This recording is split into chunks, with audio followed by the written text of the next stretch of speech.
everything is not going to always be your way, how you want it to. You know, I came in thinking that things are going to be sunshine and roses and rainbows and unicorns, and it wasn't. And when it wasn't, I was like, what is going on here? You know.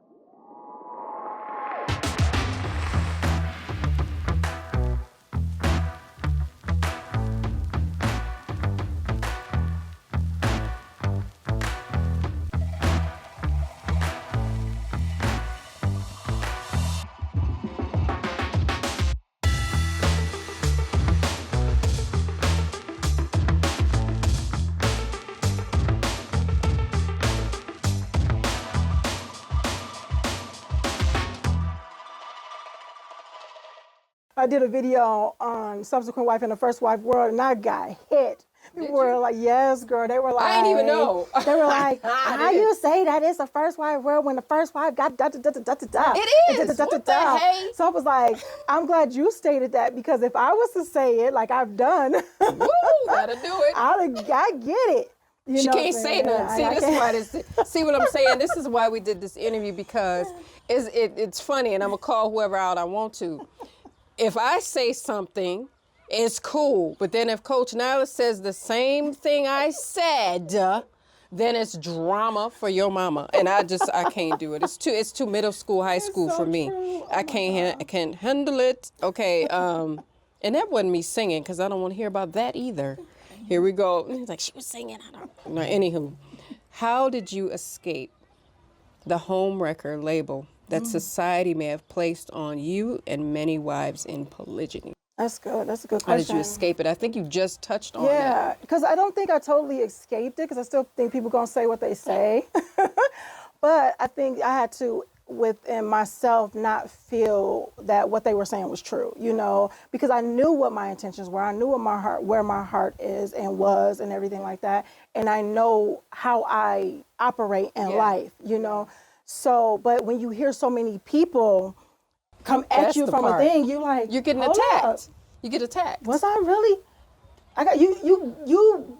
That's that gaslighting. You know what I'm saying? We know. Yes, you know what I'm saying? We know that that's what that is. That's what it's called, where you start to feel like you're the crazy one that maybe, wait, did I have some ulterior motive? I know I thought I didn't, but everybody's saying, so are they telling me, do they know me better than me?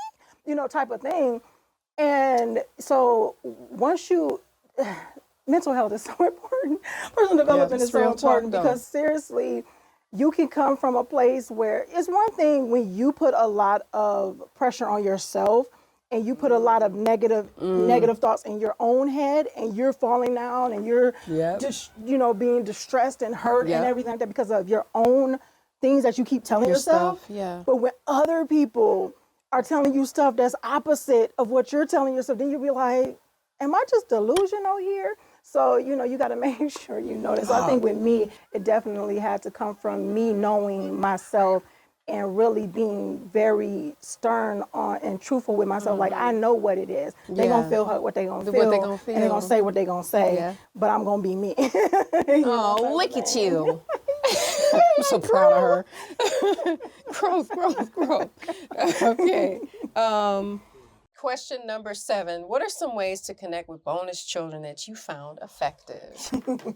That's good. That's good. The main thing is listening. And of course that's like connecting one-on-one. Listen to people, Right. But letting them know that, letting them know that you're hearing them, that letting them know your intention, what your intentions are, because you want them to have clarity as well. Huge. That's huge. You definitely want them to have clarity. And you want to let them know that, I'm not going to pressure you or anything, but if you want to talk to me, I'm here. There might be some things that I want to say to you. Right. I'm not expecting you to respond to them, because that's the thing too. Sometimes we talk to people and we expect their response for something. They may not want to. They might not be ready to. They may not even know how to. Right. So understanding that how other people take things, even when it comes to bonus children, and that's blanket for now, because you have different ages that you may have to deal with. You may have to be like, okay, well, this is how I'm going to speak to, this child, because this child is at this age. Yeah. But all in all, the thing is to get them to know that you're there for them, get them to know that you are listening to them, that you're not trying to force anything about, you know, your own personal stuff up on them, you know, that they do have a voice, that they do, you know, have a say in things, not meaning that their say is going to always change the dynamic or influence the decision or whatever the case may be, but they do have it and it is heard.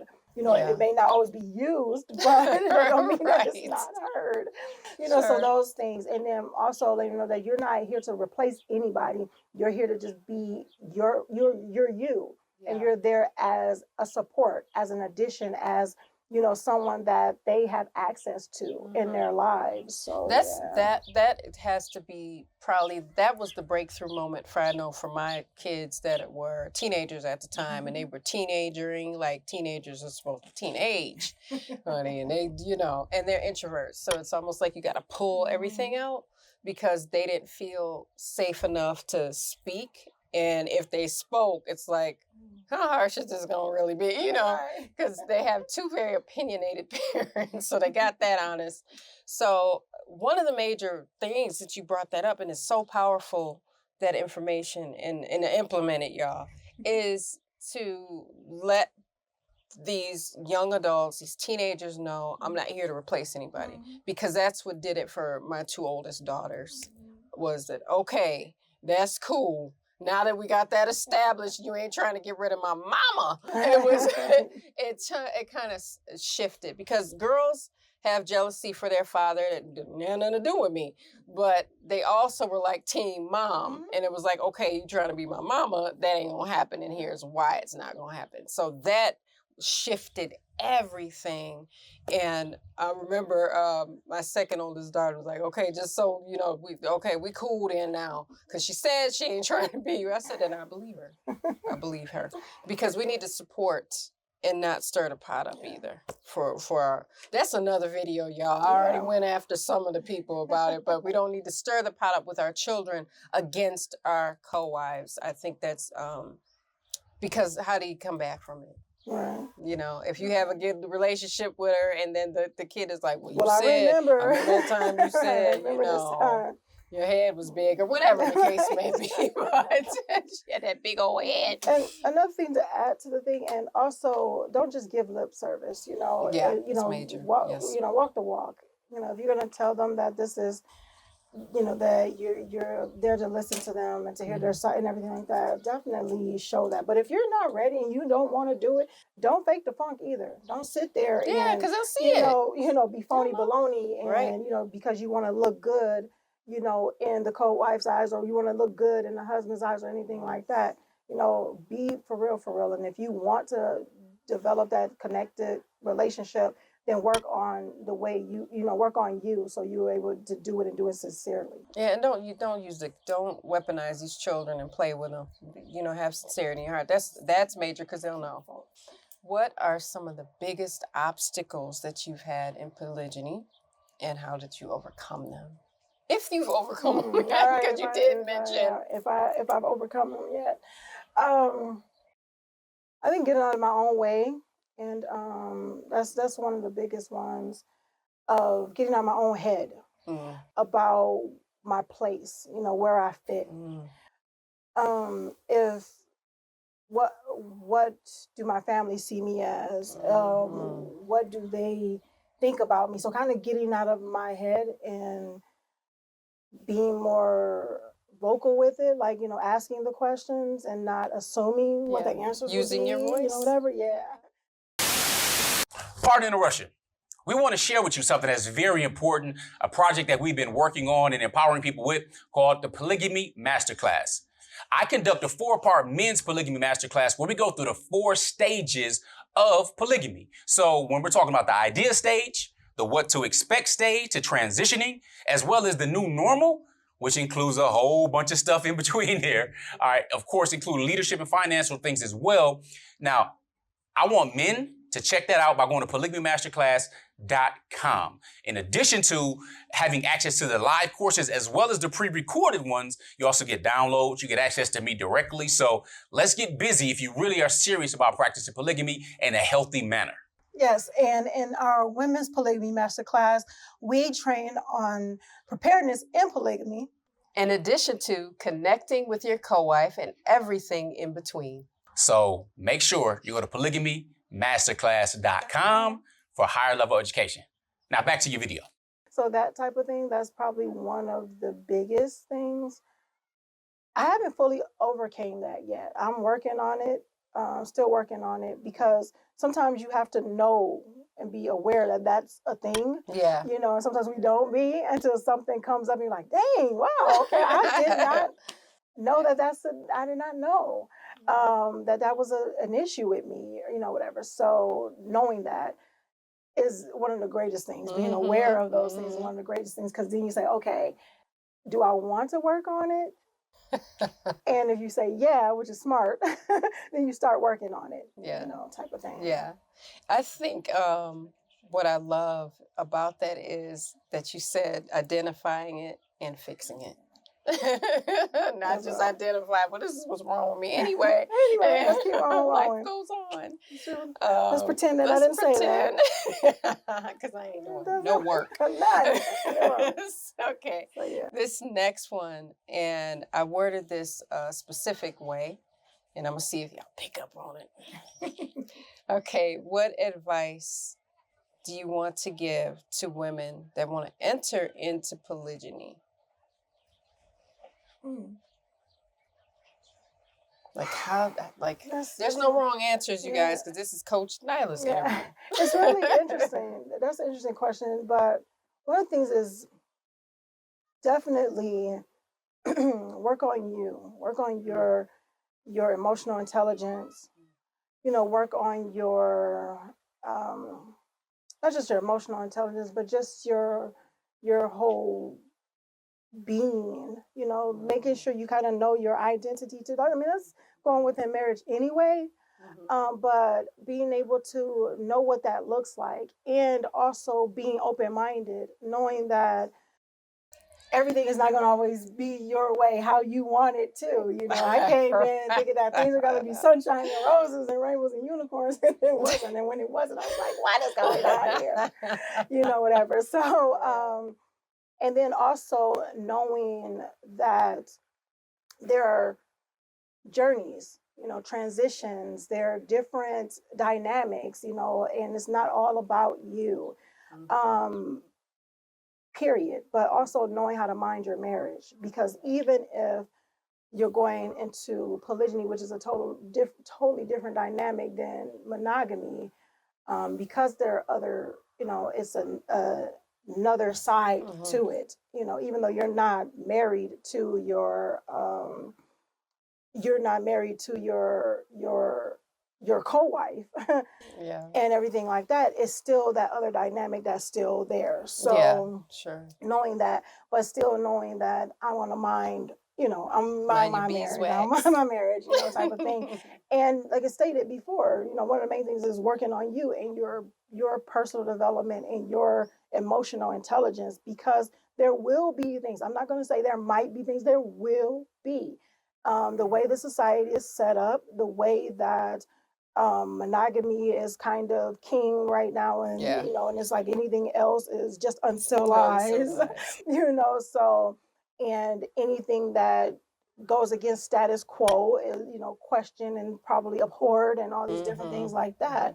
So being able to prepare yourself for the scrutiny that you may have or that you may get, you know, and not that you're going to just, you know, come in with this armor or anything like that, but know that, you know, because I got blindsided. That's why I'm saying that it's, you know, a type of thing where just knowing that that could be a thing that can happen, but still enjoy your life and enjoy your marriage and enjoy yourself, you know, type of thing. So, I like your answer, girl. Okay. What legacy do you want to leave in the world, not as a subsequent wife, but as a wife? Here's a really good question. Wow. You said this gonna be all by myself. Oh man. No wrong answers. The legacy. Wow, that is really a good question that I would like to leave, you know, as a wife. Yeah, because we were moving subsequent because they'll do the hierarchy thing. You know, I think Hmm. My brain is just going with a lot of different things, but one of the things I think is that as wives, we are we have a lot of power. You know, we have a lot of power in what the family dynamic can be, you know, like how great it can become by the way we behave, by the way we think, by the way we um the way we move about, Mm-hmm. you know, Yeah. in our marriages. So, you know, we can make it devastating and we can make it beautiful. We can make it great. So I think when it comes to that, knowing that, it's like the legacy or I want to leave, you know, is that we do have that power to use it for good. You know what I'm saying? To use it to create this beautiful space because we have a lot of negativity that surrounds, you know, us and our lives and that a lot of challenges and things like that. But to be able to say, you know what, I was created soft. I was created, you know, as a nurturer. I was created as somebody who can make, you know, things beautiful. You know what I'm saying? Yep. It's like, you know, the husband can, you know, provide the house, but I can make the home. Make it the home, The, yes. you know, the husband can provide the food, but I can create the meal, Yeah. you know, with the love and the care and support. So being able to say, you know, being a wife is important. Yeah. Sometimes people don't look at that. They look at it being because you have to be submissive, because you have to be this, that is not an important position. And it is. You know, and it's so important. So I would love for people, if anything you take away from that,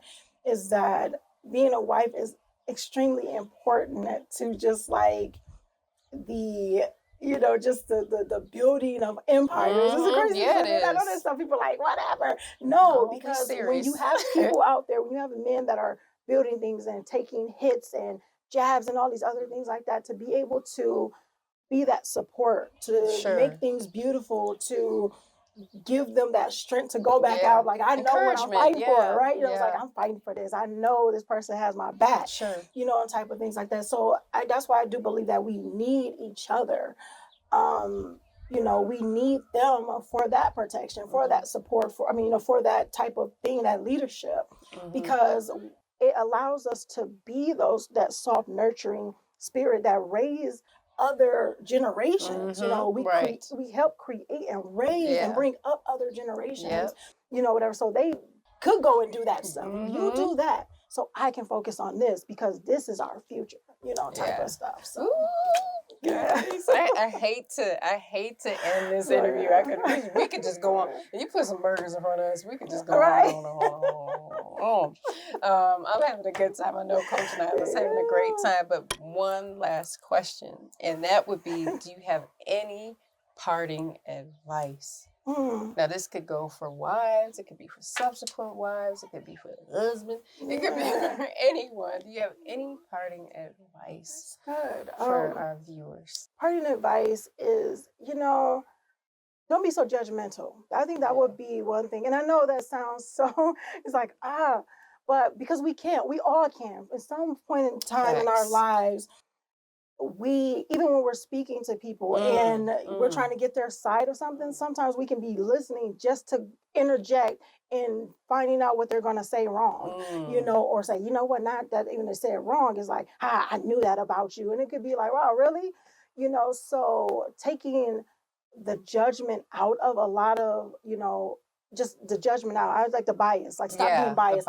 And sometimes I'll do videos and I'll say that and I'll say, you know what, watch this without bias because you may look at me as being the incoming wife, or you may look at me as being, you know, whatever you look at me as being. Something negative. And and not take the message because you have a different, you know, bias about who I am or who you think I am.